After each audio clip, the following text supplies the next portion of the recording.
Family man का season number 3 आज release हो चुका है और भाई मेरी आंखों में दर्द देखो। मनोज वाजपेयी की जो फैमिली मैन है वो मुझे बहुत ज्यादा पसंद, इतना ज्यादा पसंद है कि उसको देखने के लिए भाई मैं रात भर सोया ही नहीं हूँ। Amazon प्राइम वीडियो के ऊपर ठीक रात के 12 बजे इसका नया सीजन ड्रॉप होता है जिसमें टोटल 7 एपिसोड्स हैं। मैं अभी जस्ट खत्म करके उठा हूँ, तुरंत वीडियो रिकॉर्ड करने आ गया।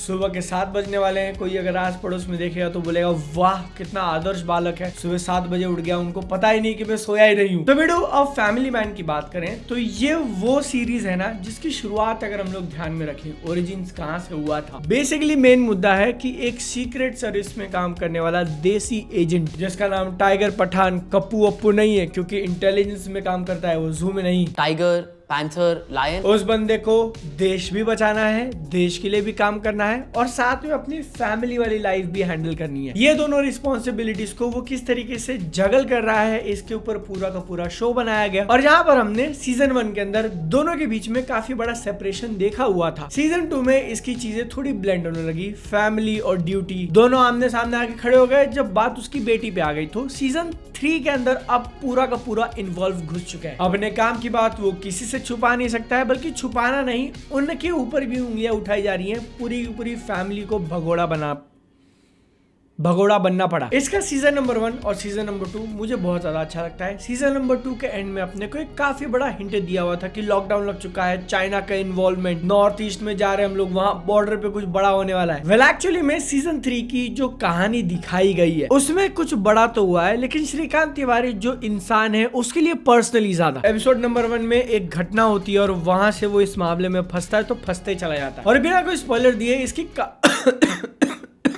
सॉरी यार बोलने में तकलीफ हो रही है तो इसलिए मैं धीरे बोलूंगा, प्लीज अंडरस्टैंड कर लेना। बिना कोई मेजर स्पॉइलर दिए अगर इसकी कहानी के बारे में मुझे अपना ओपिनियन रखना हो, I think it was engaging enough कि रात भर जगने के बाद भी मुझे नींद नहीं आ रही थी। जिसमें श्रीकांत उसका पर्सनल मैटर, उसका फैमिली मैटर के साथ साथ एक नेशनल लेवल का थ्रेट भी आप दिखा रहे हो। बाहर का एक बहुत बड़ा बिजनेसमैन, इंडिया की प्राइम मिनिस्टर, श्रीकांत की फैमिली, श्रीकांत का काम, जयदीप अहलावत का एक नया कैरेक्टर आया हुआ है जिसको तुम विलन मान सकते हो, वो इलीगल एक्टिविटीज में पार्टिसिपेट करता है। और नॉर्थ ईस्ट नागालैंड में वहां का एक लोकल ग्रुप है जो कि रिबेलियन पे खड़ा हो चुका है बेसिकली, नॉट एग्जैक्टली, लेकिन अब स्पॉइलर हो जाएगा तो नहीं बताऊंगा। इतनी सारी पार्टीज के बीच में किस तरीके से एंगल घूम रहा है और कैसा एक ने करवट मारी तो पूरे लोग अफेक्ट हो रहे हैं। सुन के तुमको अंदाजा आ गया होगा कि काफी सारी चीजें ये लोग जगल करने की कोशिश कर रहे हैं। और मुझे ऐसा लगता है ना कि उसके अंदर कुछ चीजें थी जो शायद लॉजिकली उतना सेंस नहीं बनाती हैं। जैसे कि एक छोटा सा हिंट हो जाएगा, लेकिन अगर तुमको पता है कि इस इंसान से तुम्हारी पर्सनल दुश्मनी है, पर्सनल खुन्नस है, तुमने उसकी शक्ल को आइडेंटिफाई कर लिया है, एक ऑपरेशन भी कैरी आउट करते हो, लेकिन फिर उसके बाद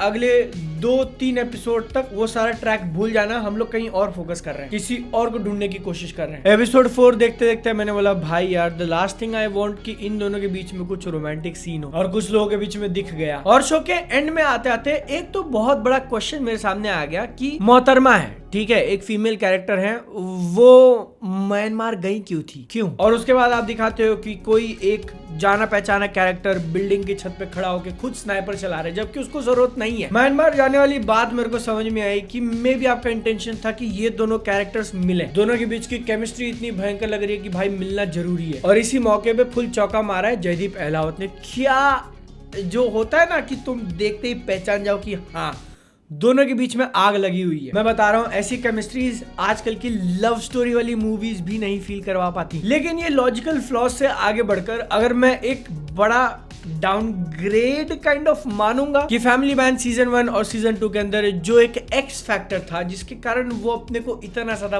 पसंद आया था, बिल्कुल ही अनएक्सपेक्टेड ह्यूमर, कैरेक्टर्स किसी सिचुएशन में फंस चुके हैं, कैरेक्टर्स कुछ डायलॉग्स बोल रहे हैं, कैरेक्टर्स किसी अलग तरीके से बिहेव कर रहे हैं, उसके क्लिप कटते थे भाई। सीजन 1 में वो ट्रैफिक में बैठा हूँ गाली दे रहा है, आ रहा हूँ, या फिर एक इंसान को भगाना, सीजन 2 में बॉस को खींच के झापड़ मारना, या फिर पुलिस स्टेशन के अंदर बंद हो जाना। सैडली वो जो मजा दिला देने वाले सीन्स है ना, जो मीम वर्दी मटेरियल लगे, ऐसा क्वांटिटी काफी ज्यादा कम है सीजन 3 में। एक बस मोमेंट लगा जहां पर श्रीकांत तिवारी बोलते हैं कि इनके साथ मैं दुनिया बचाने निकला हूँ। उसके अलावा काफी ज्यादा सीरियस वेब सीरीज ये फील होती है, जिसको लेके तुमको पता चलेगा कि राइटिंग में जो मास्टर स्ट्रोक लिखा है ना इस बार, hold my clouds guys, we have another cinematic universe. जी हाँ, मेरा ये वीडियो देखने तक तुम अगर ऑलरेडी स्पॉइल्ड नहीं हो तो अच्छी बात है, जाके जल्दी देख लेना। लेकिन वो कैमियो और उनका बाकी कैरेक्टर्स के साथ इंटरेक्ट करना वो अच्छा लगा मेरे को। That was good। गाली गलौज करना, एक दूसरे के सामने बिल्कुल नहीं झुकना, एक बढ़िया फ्रेंडली बैंटर की तरह फील होता है। और मुझे एक चीज का रियलाइजेशन है कि क्योंकि अब मैं इतना जल्दी जल्दी देख रहा हूँ इसको, वो मीम्स की क्वांटिटी कम होने वाली बात मुझे अभी फील हो रही है। वी डोंट नो पब्लिक कहाँ से क्या ढूंढ के निकाल दे। बाकी सारे डिपार्टमेंट बिल्कुल उसी तरीके से काम करते हैं जैसा हमने अब तक इस पूरे फैमिली मैन शो के अंदर देखते आया है कि एक्टिंग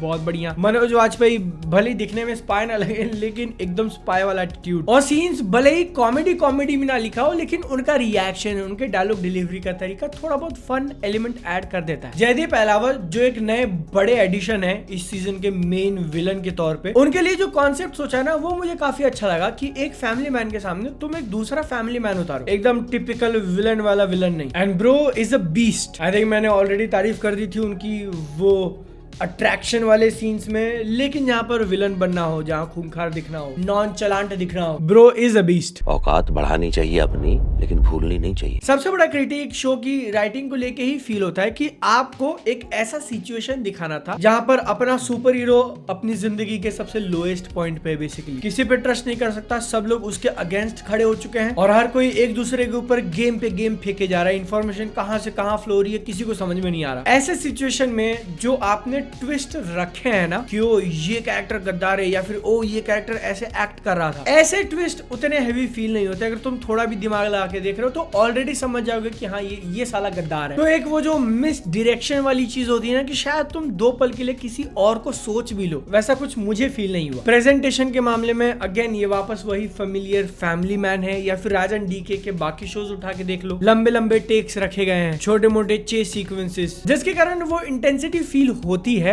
और मैंने भले ही ड्रॉबैक्स आपको गिनाए हो बट इसका सीजन 3 वाज गुड, एकदम नॉकआउट सक्सेस की भाई क्या माल बना दिया वैसा नहीं कहूंगा मैं, इसीलिए परफेक्शन तो नहीं जा रहा। बाय द वे हर एक एपिसोड देखने के बाद मैं अपडेट कर रहा था मॉकटेल के ऊपर कि इतने खत्म हो गए और आप में से कुछ लोग जो जागे हुए थे, थोड़ा बहुत यहाँ बातचीत सपोर्ट वगैरह चल रहा था, मजा आया, रात भर की जर्नी कट गई। फैमिली मैन सीजन 3 को मैं थोड़ा बहुत कंफ्यूज हूँ कि टाइम पास दूं या फिर go for it, but I think कितना माल मसाला तो होल्ड करती है कि वो थ्रेशोल्ड पार करके गो फॉर इट वाले रेल में चला जाए, भले ही बहुत ज्यादा स्ट्रॉन्ग नहीं बट एक डिसेंट गो फॉर इट देना चाहूंगा मॉकटेल के ऊपर। तुम भी अकाउंट बना सकते हो बाय द वे। इंसान के अंदर की चुल देख रहे हो, मैं चाहता तो आराम से सुबह उठ के इसको देख सकता था, लेकिन मैंने कम्युनिटी पोस्ट डाला कि तुमको क्या चाहिए सबसे पहले। 64% लोग कहते हैं भाई फैमिली मैन, तो लो रात भर जग के बना दिया फैमिली मैन। अब मैं सुबह उठ के देखूंगा, तुम बताओ नेक्स्ट कौन सा देखूं, मस्ती 4 या फिर 120 बहादुर। सेहत का ध्यान रखो, मिलता है अगली बार, टाटा बाय बाय।